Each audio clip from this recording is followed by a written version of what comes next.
Hi friends, welcome to our channel. స్త్రీలు ఇన్ని రకాల భంగిమల్లో శృంగారాన్ని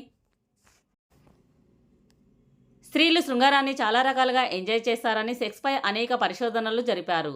అయితే కొందరు రకరకాలైన భంగిమల్లో సెక్స్ను ఎంజాయ్ చేస్తారట. ఎందుకంటే స్త్రీలు అందరూ ఒకేలాగా ఉండరు కదా, అలాగే వారి అలవాట్లు కూడా చాలా డిఫరెంట్గా ఉంటాయి. ఒక్కొక్కరికి ఒక్కో కోరిక. అయితే కొందరికి సెక్స్పై పిచ్చి ఎక్కువగా ఉంటుంది, మరికొందరికి వేరే విషయాలపై కోరికలు ఉంటాయి. కొంతమంది వారి పుట్టుకతోనే సెక్స్ కోరికలతో పుడుతుంటారు. ఇలాంటి స్త్రీలు 12 ఏళ్ల వయసు వచ్చేసరికి సెక్స్పై విపరీతమైన కామ కోరికలు పెట్టుకొని ఉంటారు. వారి వయసు కన్నా ఎక్కువగా కామం గురించే ఆలోచిస్తూ ఉంటారు. వీరికి చదువుపై పెద్దగా ఆసక్తి ఉండదు. త్వరగా పెళ్లి చేస్తేనే బావుండు అని ఆలోచిస్తుంటారట. ఇలాంటి స్త్రీలు పెళ్లి కాకముందే అక్రమ సంబంధాలను కొనసాగించి వారితోనే అన్ని కోరికలను తీర్చుకుంటుంటారట. ఆ రకం స్త్రీలు అనేక రకాలుగా శృంగారాన్ని చేయించుకొని తృప్తి చెందుతుంటారట. ఒకే రకం శృంగారం చేసే వీళ్ళు బోర్గా ఫీల్ అవుతారట. శృంగారంలో కూడా రకరకాల భంగిమలను పెట్టి శృంగారాన్ని చేయించుకుంటారట. పురుషునికి తెలిసినా తెలియకపోయినా స్త్రీలే ఆ భంగిమలో చెయ్యి, ఈ భంగిమలో చెయ్యి అని మగాడిని రెచ్చగొట్టి మరీ శృంగారాన్ని చేయించుకుంటారట.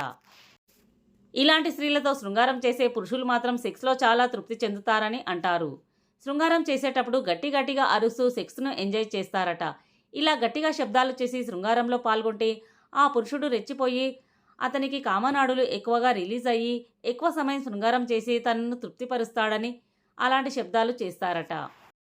కానీ కొందరు స్త్రీలు మాత్రం గట్టిగా కేకలు వేసి శృంగారాన్ని చేయించుకుంటారు. అలా పెద్దగా కేకలు వేస్తేనే వారికి శృంగారాన్ని అనుభవించినట్టు ఉంటుందట. నిశ్శబ్దంగా శృంగారానికి ఈ స్త్రీలు అస్సలు ఇష్టపడరట. పక్కింటి వాళ్ళు ఏమైనా అనుకున్నా పర్లేదు, కానీ శృంగారం విషయంలో మాత్రం అస్సలు తగ్గరట. వీరిలో పుట్టుకతోనే కామాన్ని రేపే కామనాడులు బలంగా ఉంటాయి కాబట్టి ఈ స్త్రీలు ఇలా ప్రవర్తిస్తారు. శృంగారం చేసే సమయంలో ఈ స్త్రీలు చాలా వింతైన శృంగారాన్ని చేయించుకుంటారట. వీరి 2 స్తన్యాలను పురుషుని చేతిలో పెట్టి వారికి బలమున్నంత గట్టిగా పిసకమని రెచ్చగొడతారట. వారి 2 చనుమొనలను మగాడి నోట్లో పెట్టి చికించుకోవడము, చంటి పిల్లాడికి పాలు తాపడం లాంటివి చేసి తృప్తి చెందుతారట. బొడ్డులో తేనెను పోసి పురుషులతో నాకించుకోవడం, బొడ్డులో ఏదైనా పొడవైన గొట్టాన్ని పెట్టించుకొని గట్టిగా వతించుకొని తృప్తి చెందుతారట. శృంగారం చేసే సరిపోక ఇలా చేసి తృప్తి చెందుతారట. ఇలా చేస్తే వారికి హాయిగా ఉంటుందట. స్తన్యాలు పెద్దగా కనిపించి బాగా ఆకర్షించడానికి వాటిని బయటికి కనిపించే విధంగా జాకెట్ను స్తన్యాలు కనిపించే విధంగా చిన్నగా వేసుకుంటారు. చనుమొనలను చాకులాగా కనిపించడానికి బ్రాలను ధరించి ఎదలను పైకి ఎత్తి నడుస్తారు. ఇలా చేయడం వల్ల వారి ఎదభాగం ఎత్తుగా కనిపించి పురుషులు చూస్తే తట్టుకోలేక తనను ఎత్తుకొని వెళ్ళి మరీ శృంగారాన్ని చేస్తాడు. ఒంటరిగా భర్తలు లేని స్త్రీలైతే వారికి వారే సెక్స్ను చేసుకొని తృప్తి చెందుతుంటారు. రాత్రి వేళల్లో బట్టలు లేకుండా నిద్రించి వారి స్తన్యాలను బెడ్ మీద పెట్టి గట్టిగా వారి కామకోరికలు తగ్గేంత వరకు వాటిని ఒత్తుతూనే ఉంటారు. బట్టలు లేకుండా తమకు తామే అద్దంలో చూసుకొని తృప్తి చెందుతారట. ఇలాంటి భర్తలు లేని ఒంటరి స్త్రీలు తప్పకుండా అక్రమ సంబంధాలు పెట్టుకొని వారి దాహాన్ని తీర్చుకుంటారట.